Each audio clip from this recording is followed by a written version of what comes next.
something can be frustrating during the experience and still be fun. And I hope that those of you who have an opportunity to participate in something like this will take that opportunity, because it is fun. And the final project, you know, not all of us are in a position where we're going to have the budget, technical abilities, where we can make a slick and finished Hollywood project. But that shouldn't prevent us from going out and making a project. And that is what we have here. And I hope you enjoyed it. And if you love this industry, both like I worked in models for a long time, and I love watching films. I'm a fan of, like, especially Joe Ripple, independent films. Obviously, I'm a fan of Batman, just like not as much as my buddy, in all honesty, but I am. And I think we just had a great time overall. Yeah, we had nights that were frustrating, but then sometimes when we brought people in the hotel, you know, hey, we're done shooting. We come back, we're just kicking back. We're like, yeah, we did this. It was exciting. And it was fun. And I'm not in Hollywood. I don't get to do this on a daily basis. This is not my. But you know what? I mean, I enjoy doing it. I really enjoy doing it. And so if there's a few little problems, big deal. Hey, you know, we got through it, and we've got the film done. The thing that I heard a lot was, well, you're never going to get it done, or when's it going to be done, or oh, you're just making this up because you're just. I heard this a lot, especially on my end. You're just using this. You're saying you're making this film just so you can publicize your company. Well, yeah, actually, I'll be honest. I am doing that to publicize my company. However, I'm not just saying I'm making a film. We are making a film. Yeah. And it's just amazing. I think part, and I'll take responsibility for this. I think I put some stuff out there too soon, and we should have waited on that. And that's really my drawback. But like I said, we learned from it. And will I make another film? Absolutely. Will I make another fan film? I don't know about that right off the bat. But hey, we had fun. I think another thing that a lot of people need to understand is the amount of people. You saw the credits, you see how many people are involved in this film. When we did not have to use permits here in the city of Bowling Green. And I'm like, wow, you can shoot a film without permits? Well, not anybody can just do that. I've got a relationship with the local police. What we did have to do was, we had to, because I have a business like that, we had to call and tell them when we were going to shoot and where we were going to shoot at. So let's take, for example, the downtown alley scene where I'm the purse snatcher. I was also the purse snatcher in that scene. Well, here we've got a guy on downtown Bowling Green on a Saturday night with stuff across the way, people all in these cafes and everything else coming in and out. I'm running down through there in a ski mask, grabbing a purse, she's screaming.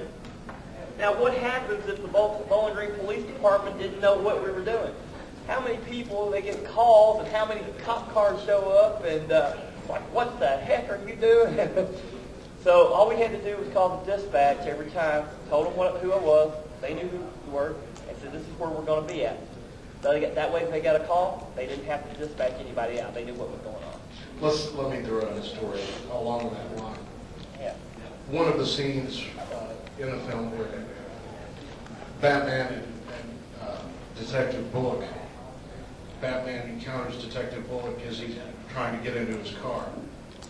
What you cannot see in that scene, something we were aware of but it doesn't show up on the film, is that in the background are two deputy sheriffs. They weren't invited, they just came out of the office.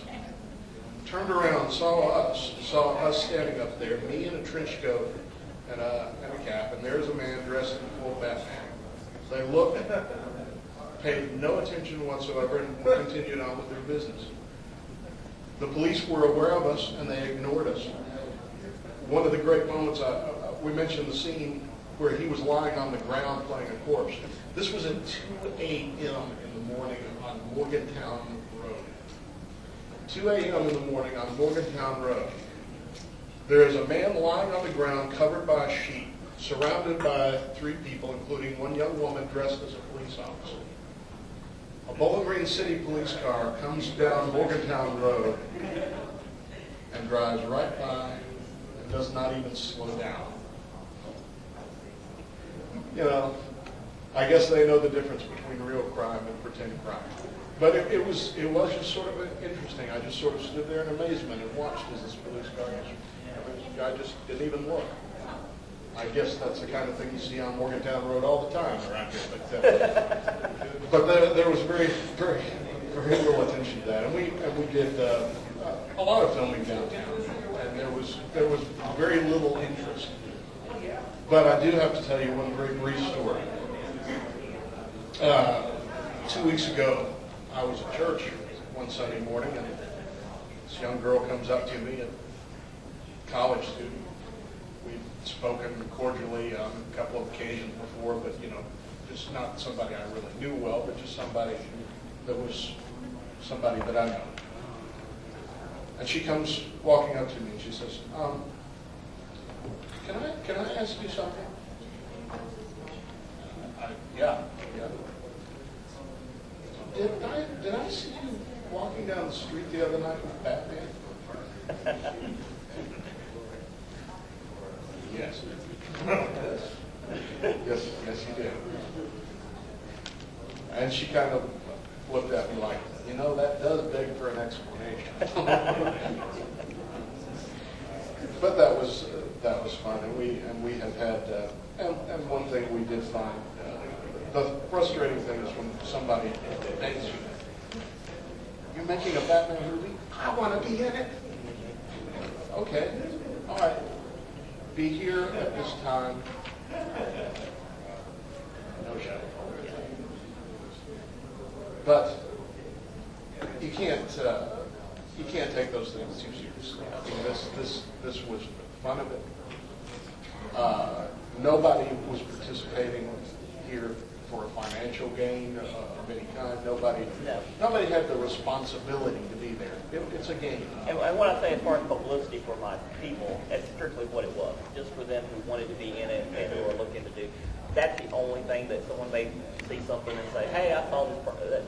Again, I'm not gaining anything personally from it except for I love doing it. Except anyway, I don't think I would have stayed with it as long as I did if I didn't actually love the overall project. Obviously, I wouldn't have put my personal money behind it had I not loved it. And I appreciate that I probably put too much money behind it, but